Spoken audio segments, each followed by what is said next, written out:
The broadcast is now starting. All attendees are in listen-only mode. Good morning. I'd like to welcome everyone to the first of the Pennsylvania Youth Leadership Network's webinars. Today's topic is Accepting Yourself So You Have a Disability, Getting to Know Yourself Better. My name is Michael Storr, and I work for the Pennsylvania Department of Education through the Pennsylvania Training and Technical Assistance Network, the patent system. We are thrilled today to have with us as our presenters Rachel Reimert and Chris Milo. And I'm actually going to turn this over to Rachel, and she's going to introduce herself to everyone this morning.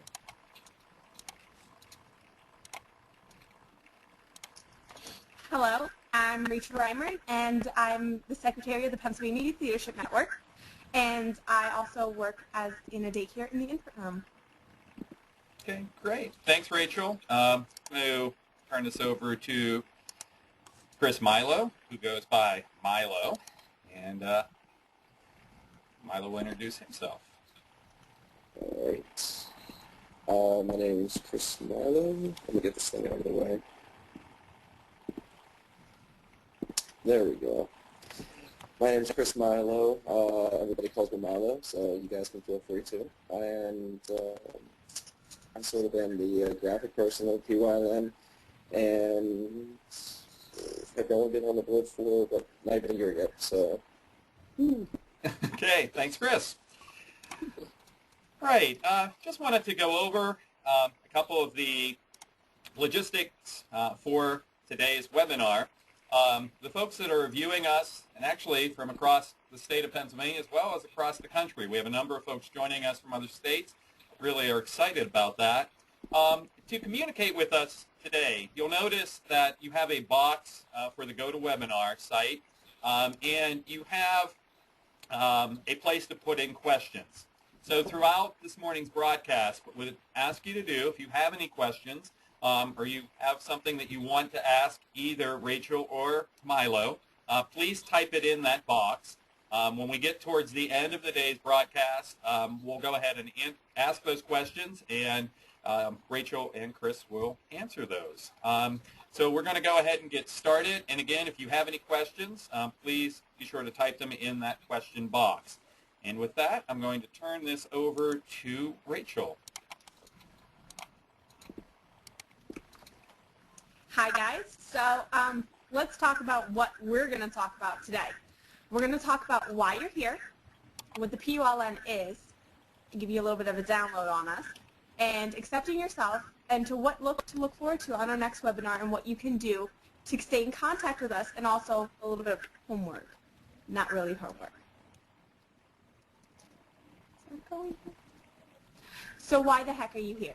Why are you seeing our faces at 10 o'clock in the morning on a Friday morning? We want, you guys all have a disability, you all have dreams in your life, and PYLN wants to empower you guys and to show you guys that you can go for those goals and go for those dreams, and to teach you about your disabilities, and just accept it and just understand that it's not a downfall. It's something to be proud of. A little bit about us.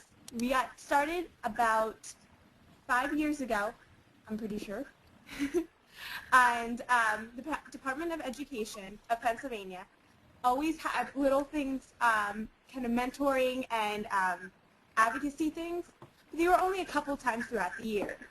And they kind of wanted to get something that was more concrete and more that happened throughout the whole year. So that's where we started up. We are to empower youth. We do a lot of mentoring. We do everything that we make and we put out. A lot of our toolkits, I'm sure that you guys have seen. If not, we'll show you a little bit about that. But everything that we make and we put out is by us. If we don't write it, it's not put out by us, or we don't put our name on it. So, and we also just impact policies. We also have a voice in that type of department, and we also say in a bigger voice of you guys. So you guys are a little bit underneath us, but we are kind of like the people that say about what you want to talk about. So that's just a little bit about us. Okay, and with that, we're going to turn this over to Milo. Just give me 1 second. I'm sorry. and Chris is going to talk a little bit about our specifics for today.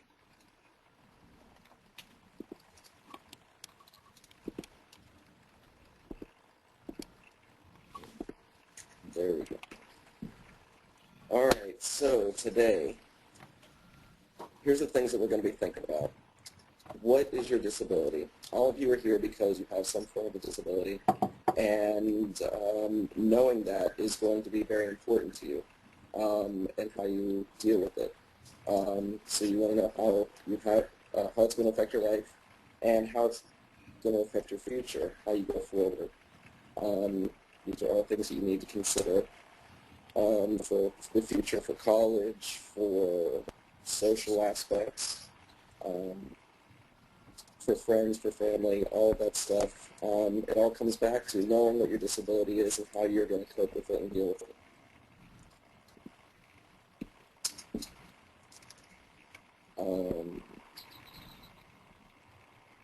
All right, so I'm going to tell you a little bit about me and what my story is as far as accepting my disability.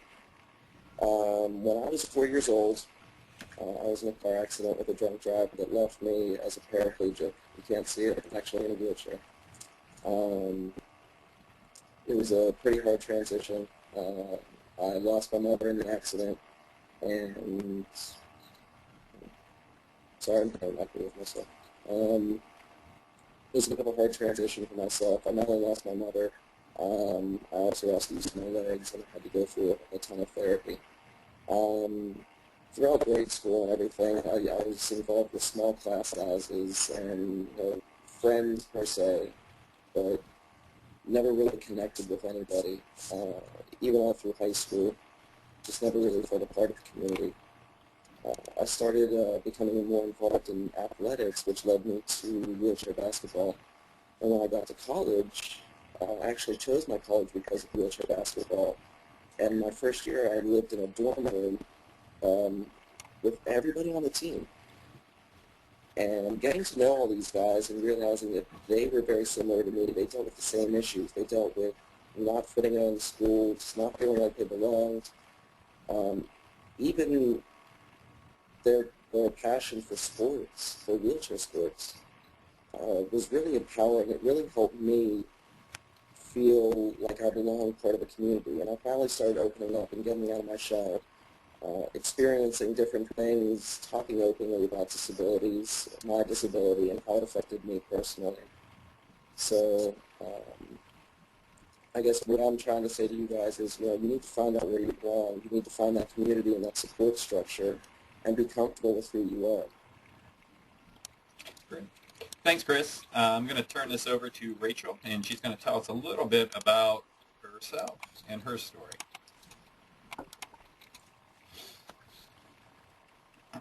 Okay, it's on me now. My story is a little bit different than Mr. Milo's. I also, too, had to find out that my disability is not a bad thing. I have a learning disability. I am an LD, more towards the reading side, and spelling, don't ask me to spell a thing, because it'll just not be any good. I did not really fully accept my disability until about 10th grade in high school. I went to the Yo event that was put on by the Pennsylvania Youth Leadership Network. It was like their first main youth gathering that they did. And I thought it was kids like me with a learning disability, and I was going to have a good time and meet other kids like me. Boy, was I wrong. I met kids that had CP, MR, blindness. I met any type of disability that you could think of, I met them. And it just empowered me and said, I can accept my disability. I should not be crying at night saying, I can't read like other kids, because you know what? I can dance better than they can. I can make a scrapbook better than they can. I can do a lot of stuff that I can do better than they can. So what if I can't read as good as them? I can find things that accommodate me to make me read better. And I think I came away with that conference having a totally different outlook on my disability. And it gave me the empowerment, so what? So what if I can't read? So what? I can do a lot of other things better than you can. So it kind of just empowered me, and I think knowing that there was people out there, I met somebody throughout the PYLN. I met somebody that is aspiring to do the same, inspired and did the same job that I want to do, and I thought I couldn't do it because of being a learning disabled person. I couldn't be a teacher. And here to find out that this person that has a worse learning disability than I did is teaching a kindergarten class. And that just showed me I can do whatever I put my mind to it. So that's my story. Great. Thank you, Rachel. I'm going to turn this back over to Chris. Milo. I was going to say, that sounds so weird, Aaron Chris. I'm sorry. Milo. Back to Milo.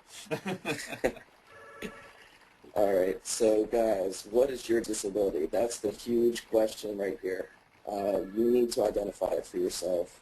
Do you know if you have a disability, and have you ever looked it up? That's going to be huge. You're going to be able to learn what the symptoms are, learn what other people in your situation have dealt with, and how you can deal with it. It's not going to be so easy that you're going to not have to forge your own path, but it's a guideline, and it's a way to start.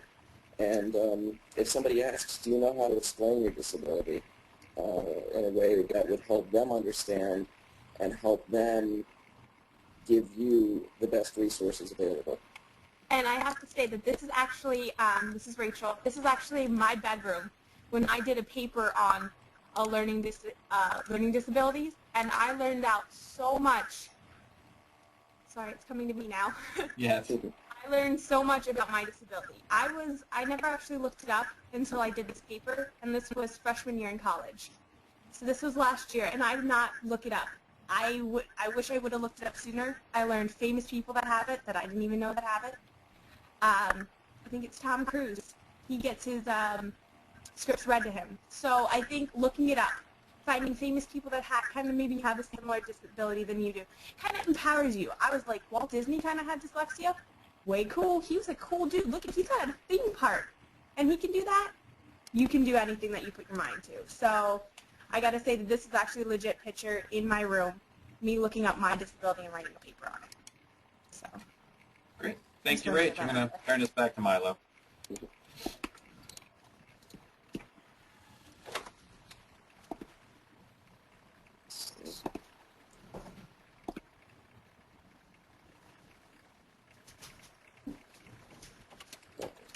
Can you guys do that? All right, so your disability is going to affect you in a lot of different ways, especially for you guys in school. If you have a learning disability, it's obviously going to affect you in classes, even in social settings with your friends, how close you are with friends, how they perceive you, and how you see yourself.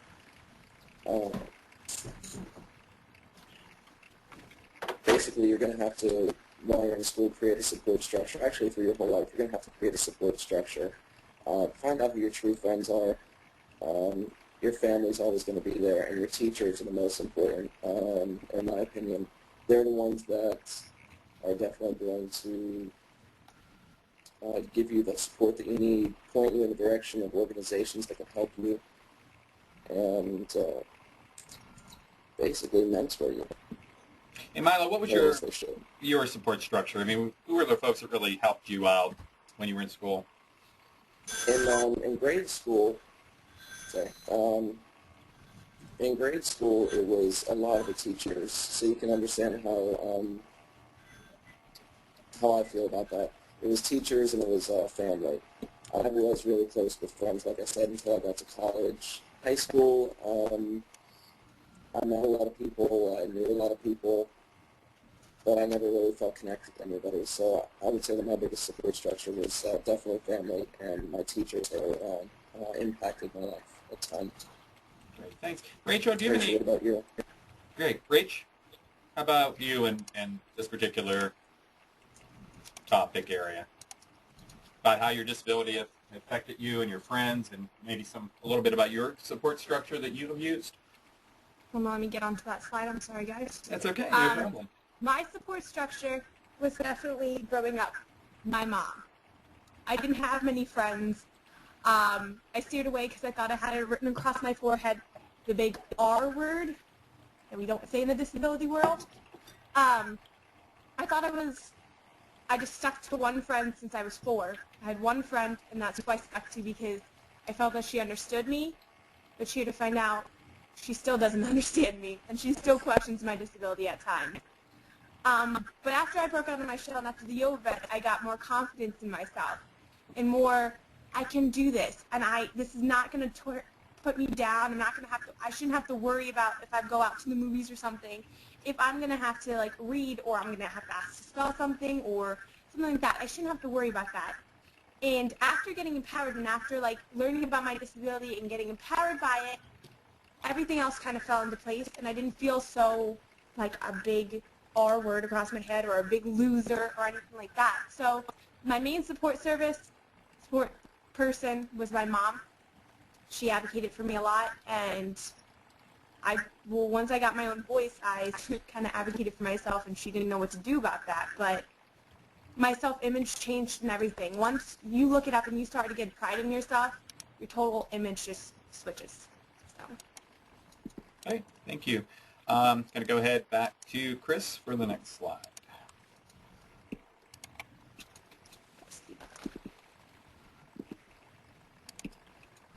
All right, guys, so how does your disability impact your future plans?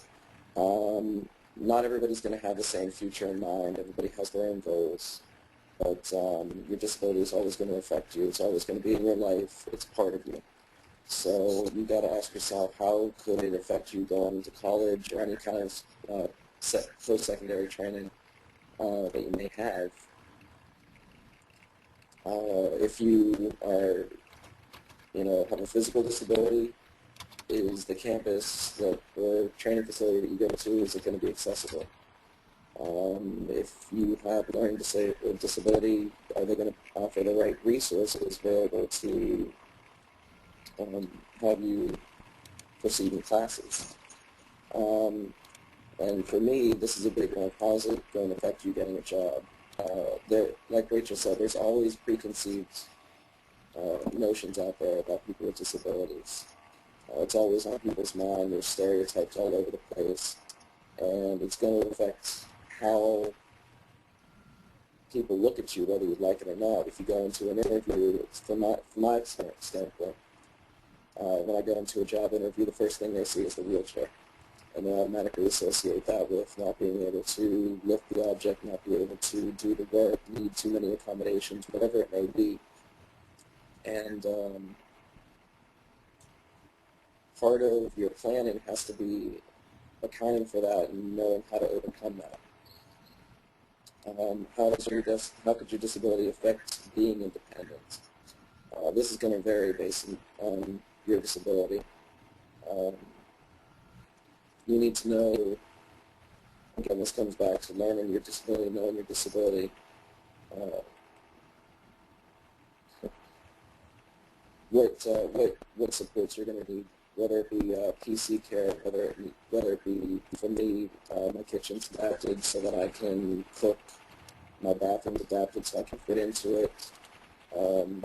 So there's a whole wide range. And Milo, you have a pretty cool job that you do. You went to college for, and I think you have your own place and stuff. And I know in talking with a lot of young folks, that is something that they would also aspire to do. But I know that didn't just magically all happen for you. And what were some of the struggles you kind of faced in getting to where you are now? I've actually been pretty lucky in that regards, I would say, but it wasn't without its struggles. As far as my job goes, when I left college, I couldn't find anything. I ended up working retail for a number of years and hating every minute of it. I finally decided that what I wanted to do was, this was actually right after the recession, I got to, all my hours got cut, I got laid off, and I didn't get a promotion because of the disability. So what I opted to do was try and forge my own path, which hasn't been easy, but I've taken the training in art that I got in college and photography, and I've started trying to do my own company. So I've actually applied to have my own company, set up a business checking account, and have worked with different clients and stuff. So that's the path that I chose to take, and it's what's made me happiest. And I think that's a big part of this. You have to find what's going to make you happy. As far as the house goes, like I said, I was very lucky in that regards because of the nature of my disability, it being an accident. Insurance settlement had to pay for a lot of stuff. So I know not everybody has that luxury. Okay. Thanks, Milo. Rachel, I'm going to turn this over to you. Okay. How it's impacted my life is that I've already said it. I was kind of told that because you have a learning disability and there's a lot of people becoming a teacher, are you really going to be able to do that? And so I tried to think of every other possible what job I wanted to do, and I kind of just found out that nothing else really, I didn't want to do anything else other than become a teacher. It's what I wanted to do since I was little. Thought about being a probation officer, but I don't know if I could take down a big kid if he was coming at me, like a taller guy, because I'm short.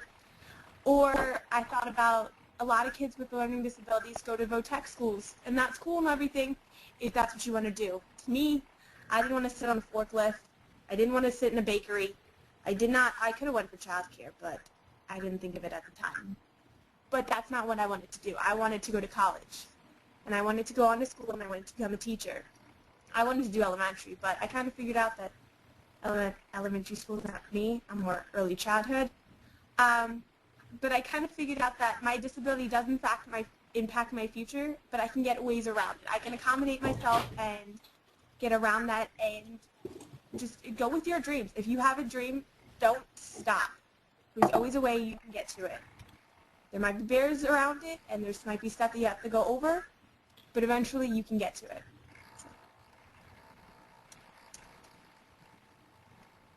Great. Thanks, Rachel. And actually, if you want to just move into the next slide. Oh, that's right. I'm the next slide. So what's going to come next? What's going to happen next time we talk or anything like that? The first thing on the list is the PYLN toolkit, which I'm going to bring that up in a moment. Hold on, I'm going to split screen it. Wasn't ready for that one. This toolkit was created about 2 years ago, and everything in here is created by us with the Pennsylvania Youth Leadership Network, and it's all youth friendly. From pages on our secondary transitional toolkit, from going from high school out to the workforce, to college, to independent living, whichever one you want to do. Here, there is activities in this book. We chose pages 20 to 26, and there's other like words and kind of stories in between there, but I kind of cut that out just so you guys could see the activities. These are all basically just to help you and just kind of go over what we talked about today a little bit. Here's the questions like, what is your disability? How do you briefly describe it? So there's a page kind of describing the questions that Milo kind of asked you guys. If you need help filling any of this out, you can always ask one of your teachers. I'm sure they'll be more than happy to for you to ask them questions.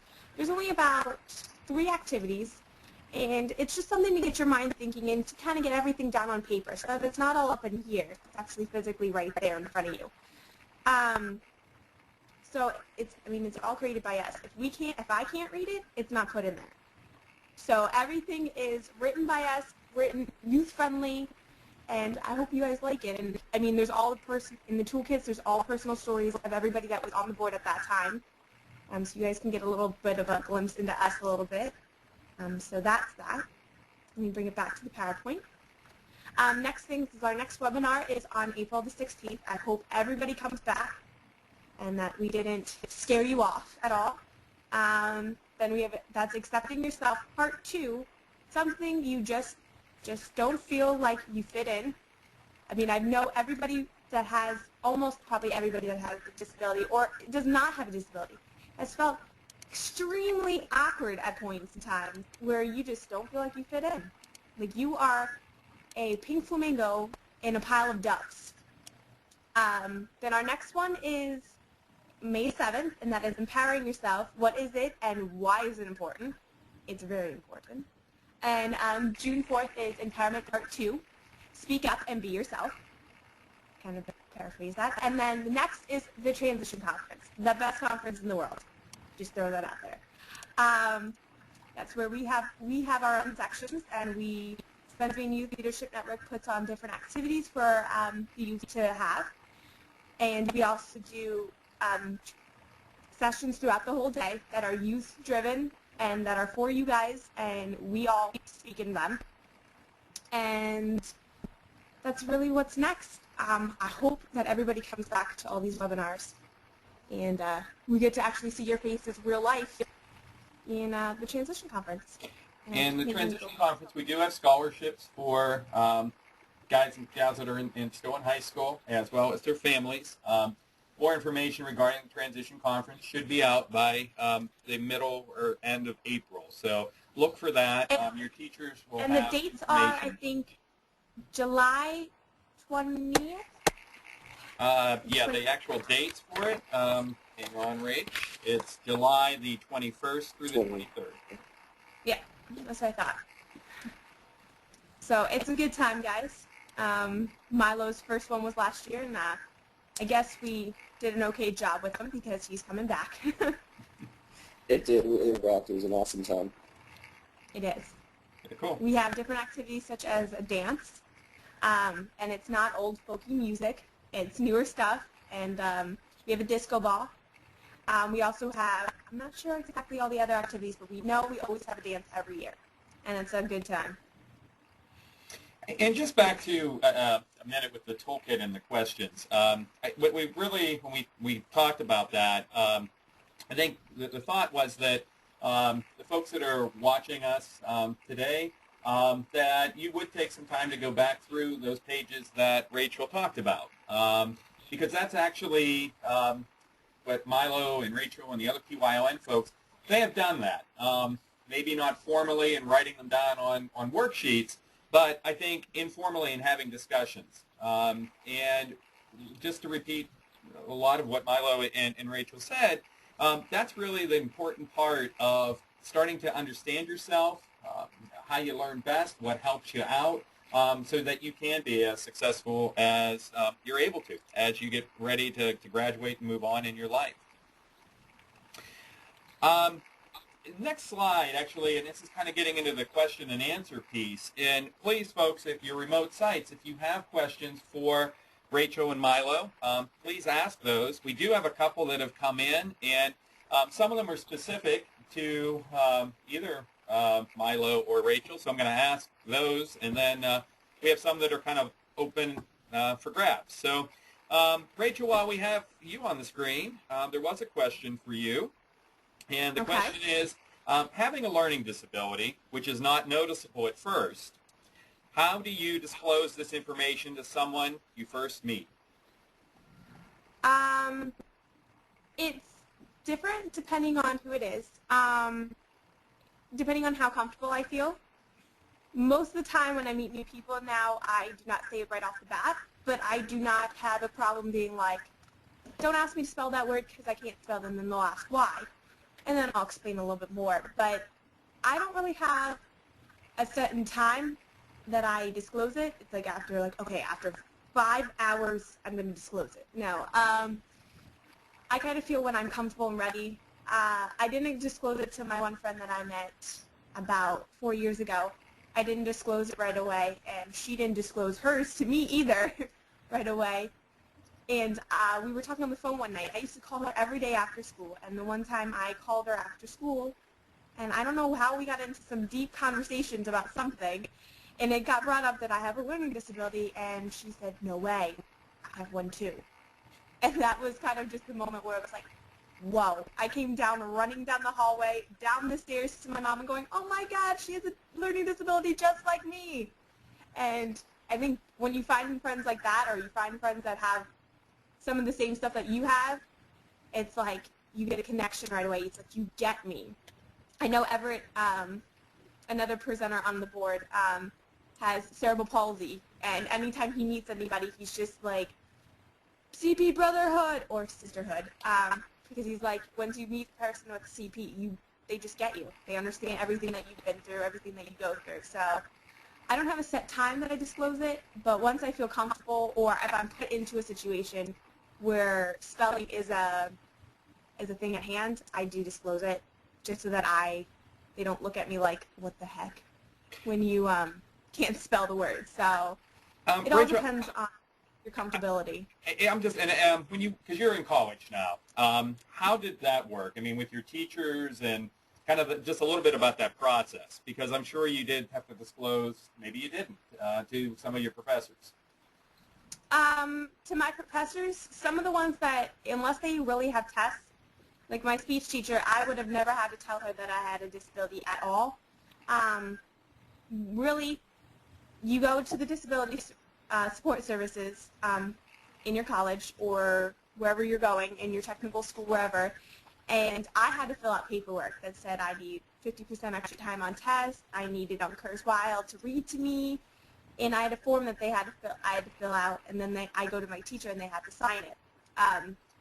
Some teachers are kind of a little bit more like, huh, what is this? What do I have to do for you? And then others are just like, oh, okay, you got this. This is what you get. You're good to go. But once you hit college, you don't get it right away. I had to fight for it when I went to college. You had to take an acceptance test, and it was a 5-paragraph essay, and you had to edit it yourself, and you had to go find the mistakes. I'm not good at that at all. I have an editor person. My best friend Becky is my editor, so that test to me was not accessible for me to take and to show what I can fully do.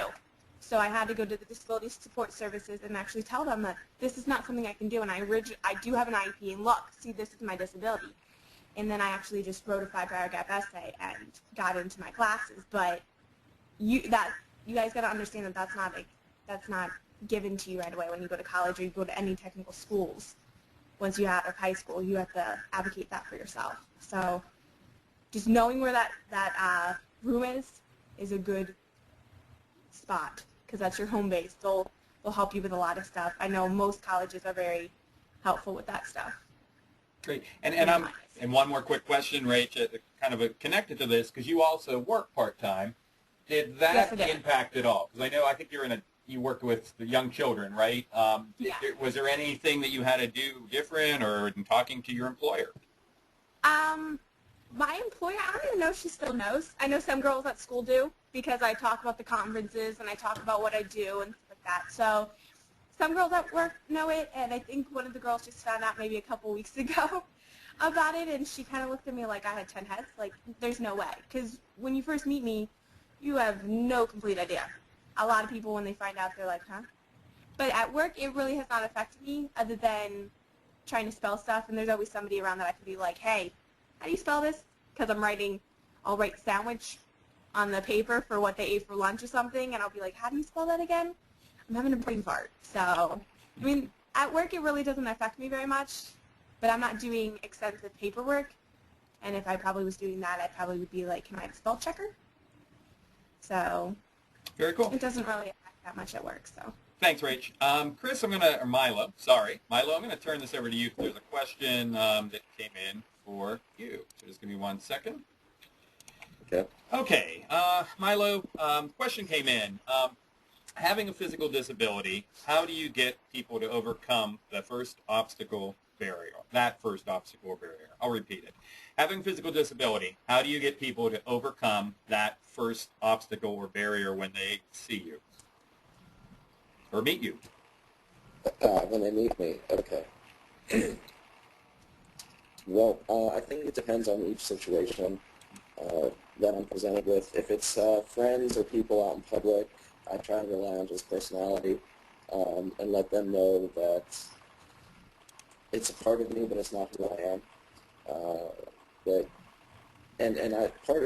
Part of me and being comfortable in it is that I joke about my disability a lot. It's obviously right on the surface. People can see it as soon as I enter the room. So I don't have a problem joking about it, and that'll often break the ice very easily. But as far as like professional settings, like I said, I had a problem with finding a job in a job interview. Oftentimes, especially where I'm at in Pittsburgh, there's a lot of hills, there's a lot of steps, there's a lot of whatever. So oftentimes I was turned down for jobs. At one point I'd gone to an interview and driven half an hour to an interview and was turned down in the first 5 minutes because of the wheelchair. It's not easy. And oftentimes in a situation like that, there's no going back from that. That's their first impression, and it's hard to get by that. So it often depends. Now, with work situation, I'll have clients that will be a little bit wary about, when I show up to a photo shoot. I'm a photographer, by the way. When I show up for a photo shoot and they see me in a wheelchair, they'll often look at me a little bit off, are you sure you can do the job, whatever. And I just try and let my talent and what I do show through for that. So that's no big deal, at least for me. But again, accessibility is always an issue. So if there is an issue with a venue, I will bring on a second shooter, photographer. But as far as social situations go, again, I just try to let your personality show through and realize that it's a part of you, but it's not who you are. It doesn't define you. You define you. You are your own person. You're unique. And you need to, if they don't want to be friends with you, if they don't want to get to know you past your disability, they're not worth knowing. And I truly believe that.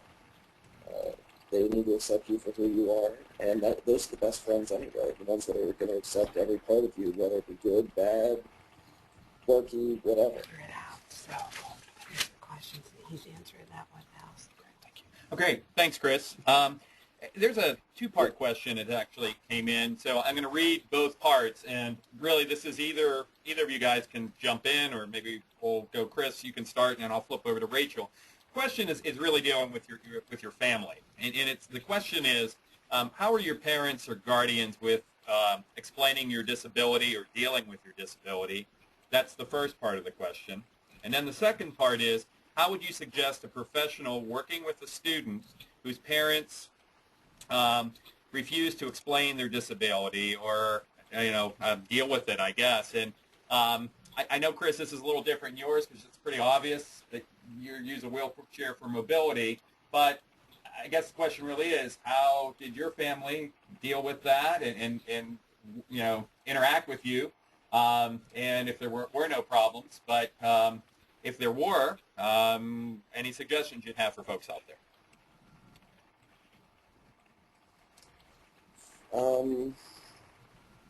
Yeah, for me, like you said, it's right on the surface. Everybody pretty much knows it when I enter a room that I've got a disability. So there's no real issue with that. I think the biggest issue that my family had to overcome was the pitying factor, especially when I was a young child in a wheelchair. But they often treated me as any other child, and I appreciated that. Obviously, it's helped me grow up to be someone who I think is awesome. So, but, cool. Thanks. Rach, I'm going to turn this over to you in that same question, and probably a little bit different of an answer. And I'll repeat the question again. Okay. The question is, how are your parents and guardians with explaining your disability? And how would you suggest a professional working with, a young person whose parents refuse to explain their disability or even acknowledge it? Any thoughts? My parents, my mother was definitely my advocate. My dad, I don't know if he's still, and they've accepted it, and my mother thought it was her fault. So she kind of blamed herself because growing up, I got diagnosed at the 3rd grade with a learning disability because I started to fall behind in my class, in my own class.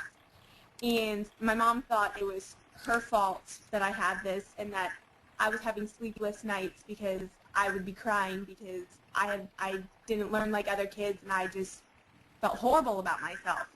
But my mom kind of would advocate for me and kind of say what I needed and everything with that. So my dad was kind of on the back burner, but he kind of just showed up to the IEP meetings. I don't know if that's how a lot of parents are. One advocates and the other one doesn't.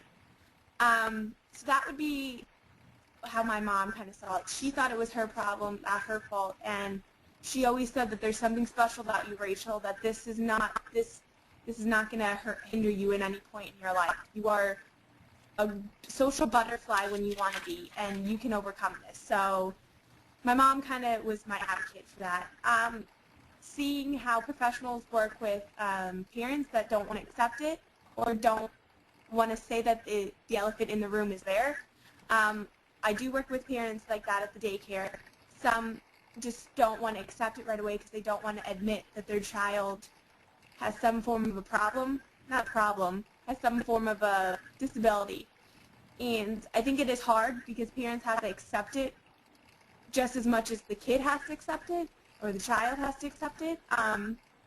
So I think it is hard, but I think just explaining it in a form of a way that is not like, okay, your son just stinks at everything and he's horrible, and I think we should just lock him in a room and he should never get out. I think coming to the table with some positive and negatives and kind of like getting down and being like, put yourself in their shoes to find out that your child has some form of a disability that, depending on the disability, could impact their life forever and truly change everything. And I mean, that has to be scaring the bejesus out of them just as much as it's scaring the bejesus out of the child. So I think coming to the table with equal communication and knowing that there might be some hard times and coming with just positive information as well as the facts and the concrete information probably may be a good idea. But it happens all the time. I mean, we still see it at the daycare where parents just say, no, there's no problem, there's no problem, there's no problem. And the red flags are keep coming up. So, I mean, I think it's just the parents have to accept it as well as the child. And if it's brought into a positive manner, I think it's a little bit easier. Another question, actually, for you. I'm sorry, Chris. Go ahead. You had something else? Yeah, if you wouldn't mind, but No problem. Let me flip over to you. Hang on. Oh, you don't want to see my face instead? You want to see Milo? Yes, we do.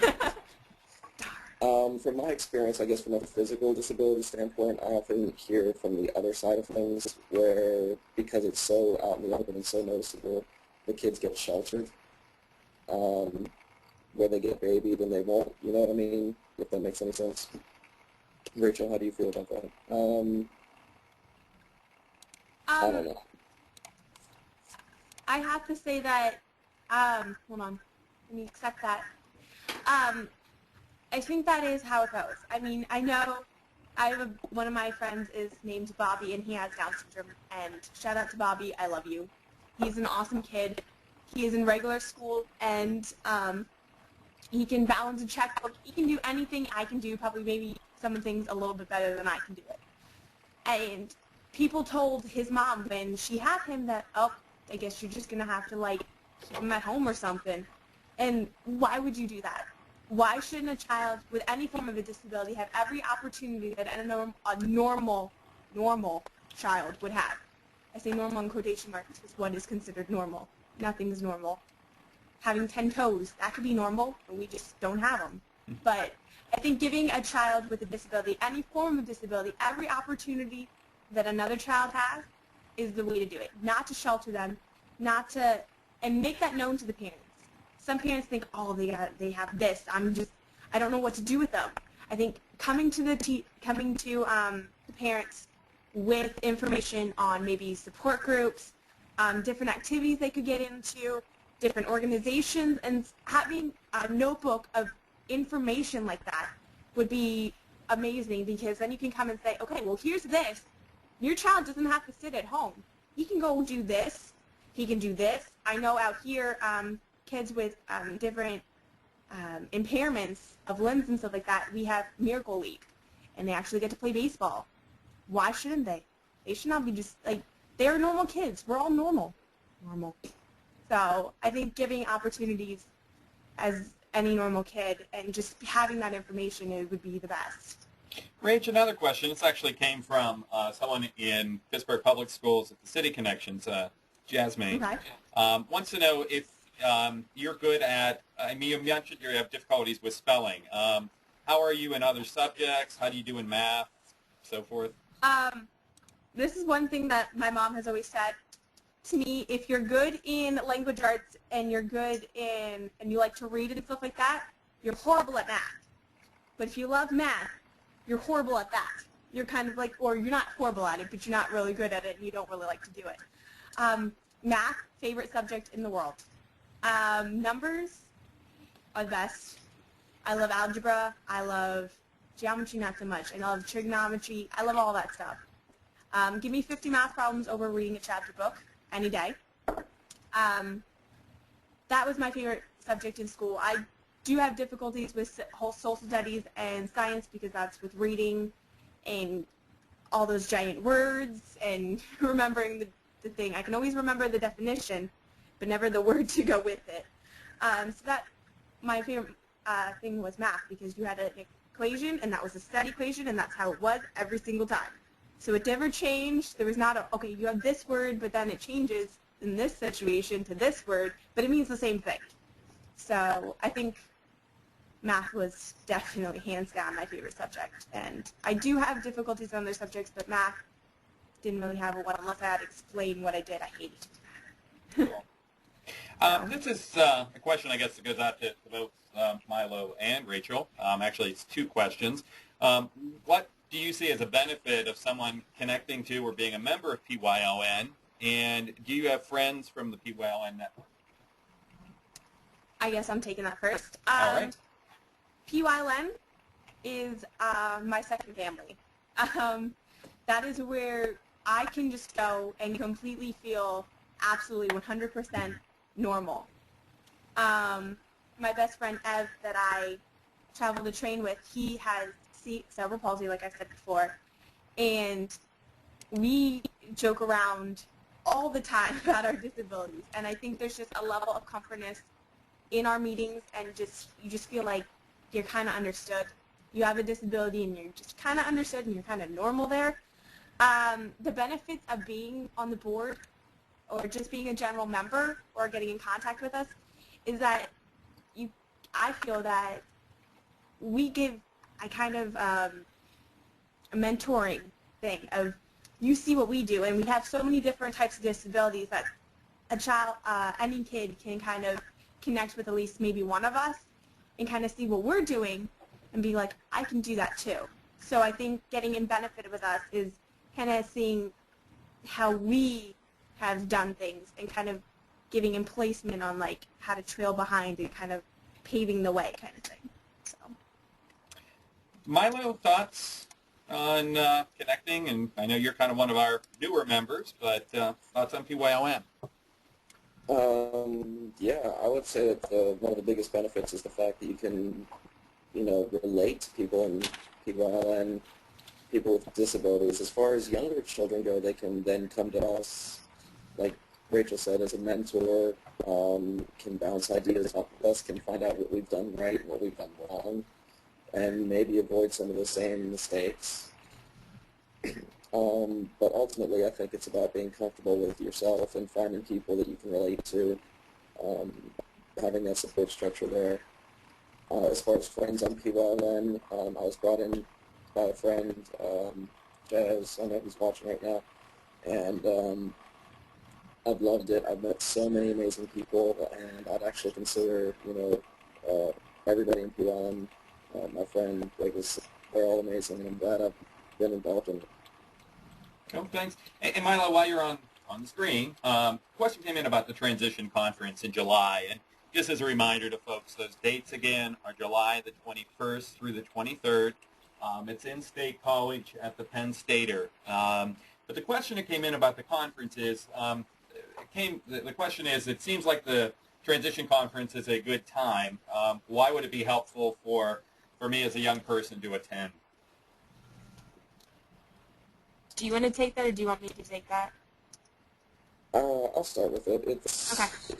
The sessions that are offered are all they're all presented and brought up by youth. So it's youth talking to youth. Again, it's that experience that we have that we can offer to a peer, and also hopefully the stuff that we've learned we can pass on. Rachel, what do you think? Why it would be really good for you guys to come is that hold on, getting it back to me. Like Milo said, everything that is presented by the Pennsylvania Youth Leadership Network at these conferences is made from us and is to help you guys, to give you guys a sense of empowerment, or to help you go back to your schools and have that voice in your IEPs, or to give you just ideas to think about and to make you more empowered. I know I find kids that come back every year and they still come up to me and be like, hey, how's it been? What's up? What's new? And I think coming to the conferences, you definitely see that the kids that, and I even came as a youth my first year. I kind of helped out. They kind of put us to work, but we were kind of used just sitting there. You tended to stick with the people you knew, and then by the end of the day, the first day, you are all collaborated in a group. So also youth get to have friendships and to get bonds with other kids with disabilities and kind of understand their side of the story and other people. So I think everybody just unifies into a big giant blob, and by the end of it, we are just a giant group of friends. And I think I've come out of that every conference, at least with knowing at least a handful more kids that I didn't know the year before. And I know quite a few of them are coming back this year. And I think it's also something that if you go more than 1 year, you also get those friendships. You also go back to meet those friends and see how they're doing. You connect on Facebook if you find them. So I think, one, you get empowered, and two, you build lifelong friendships that you can see other kids with disabilities and kind of connect with them. Rach, question over to you. Can you join the PYLN and not become a board member? Is there a general membership? I do believe that's what we have started. What we're trying to start is a general membership that is kind of just, you'll get a newsletter, which is hopefully coming out soon. I got to finish putting it together. You'll get to know when we're talking, when we're speaking, and just you'll have a little bit about us, and you'll get to see us a little bit, but you won't be like, hey, can you present tomorrow at 9 o'clock? We're doing a transition conference. Can you come with us? So you won't get any of that, but you'll get our newsletter, and you'll get when we're speaking, and our yearly calendar and stuff like that. So I believe that's what we are trying to start up with all these little kickoffs with the schools and stuff, and these are going to be huge in starting our general membership. I was really surprised to see how many school districts, or even wherever you guys are at, this is blown away. I was kind of shaking in my boots right before this started because there were so many of you, but this is really awesome. So yeah, we are starting to start a general membership. So. Cool. Rach, with your learning disability, what type of resources did you find for yourself in college and on your job? And I know you mentioned this a little bit, but if you could just quickly repeat that. Accommodations I use in high school and in college I still use is 50% extra time on my test, because my glasses are getting kind of glared up on, because I could not finish the test if I did not really have the 50% extra time.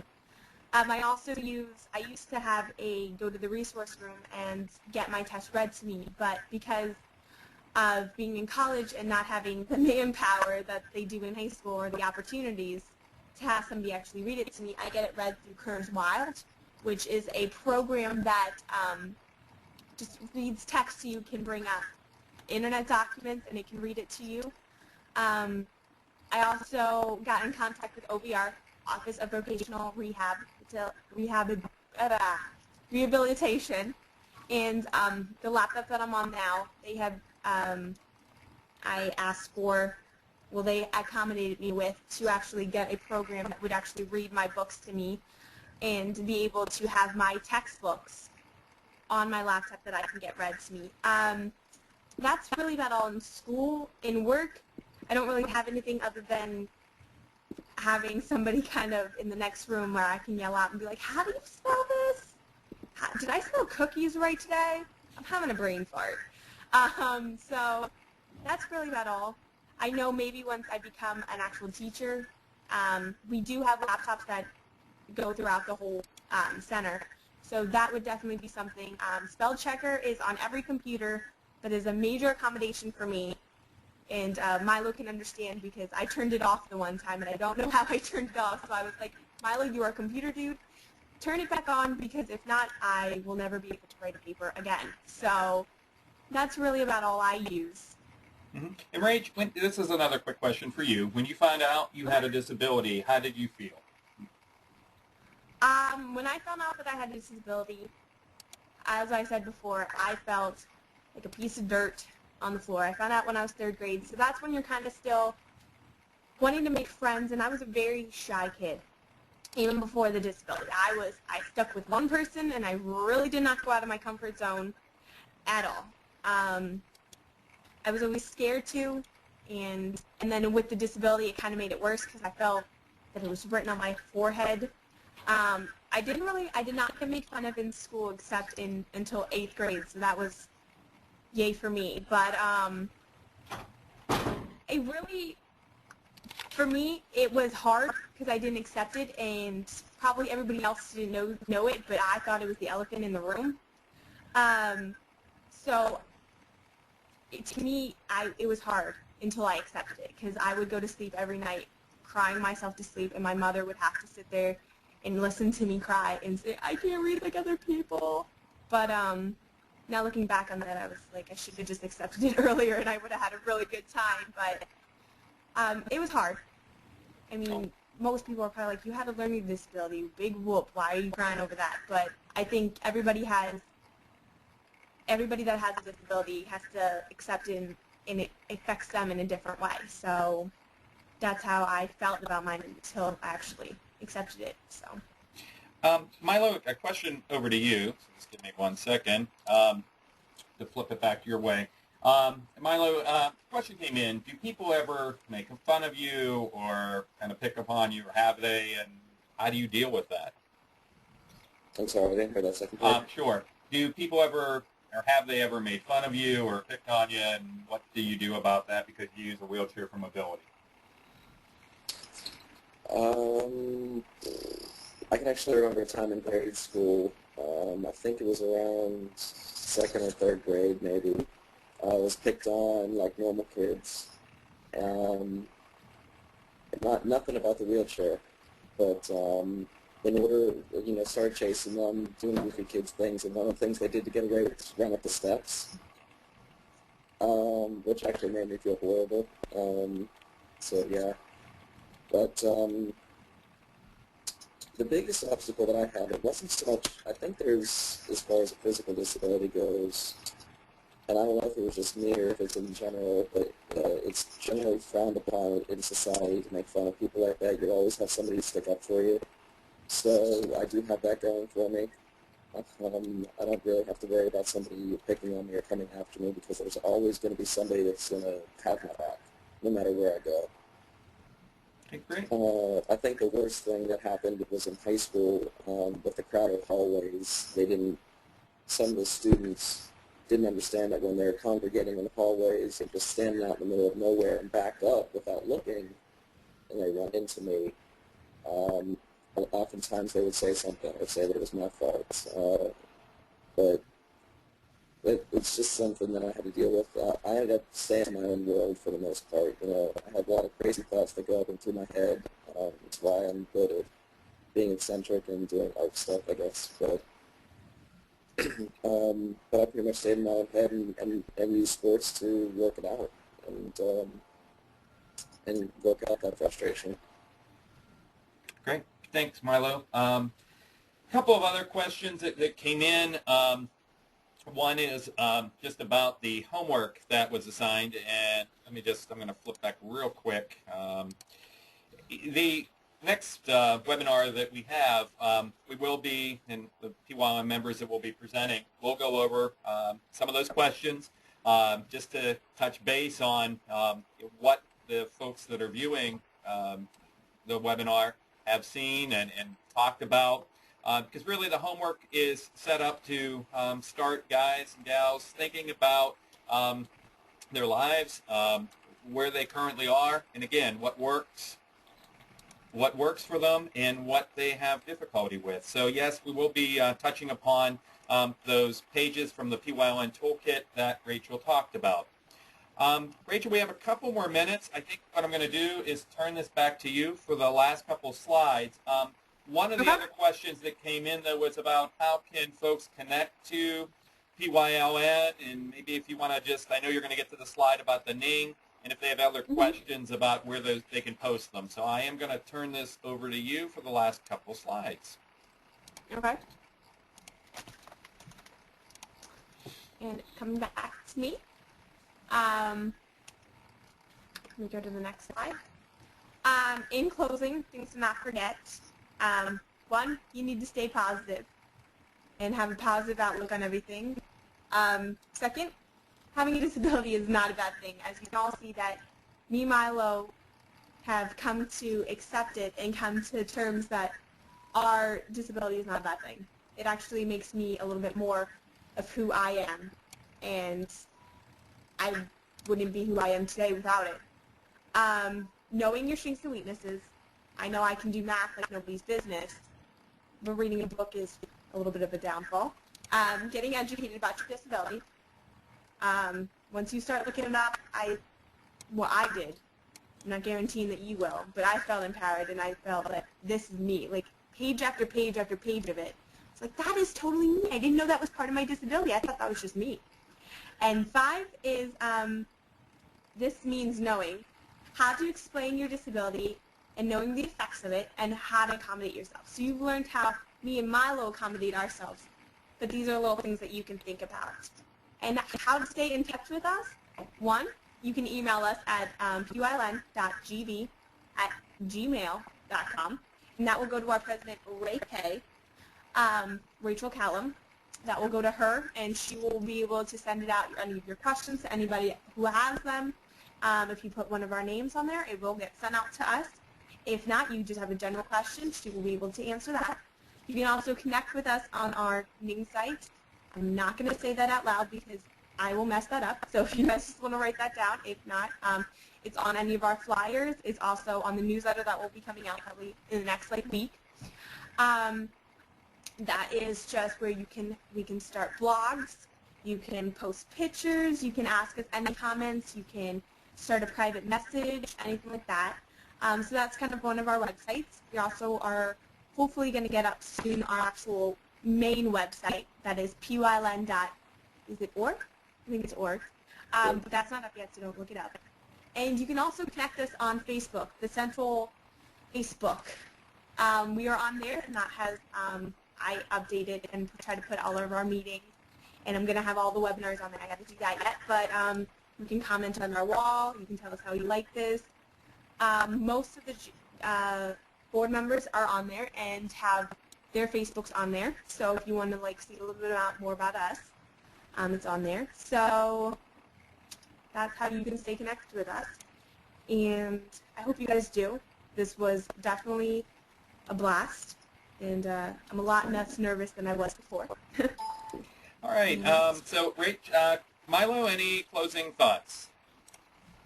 I think this was very productive. I hope you guys learned a lot. Hope we can see you in future webinars. Definitely check out the NING page and Facebook us if you have any questions, and get in touch with us. Okay, great. Again, want to thank everyone for joining us today. And just to repeat what Milo and Rachel said, if you have questions, please feel free to send an email or contact them. I'm going to put that back up on the screen. There's also on the NING site a blog that you can post questions there too, so whatever makes the most sense. But if you do have questions or you'd like additional information, please be sure to send it to us. Want to thank everyone from across the state and country for joining us, and we'll look forward to seeing you at the next webinar. Take care, everyone. See you guys. Bye. Alrighty.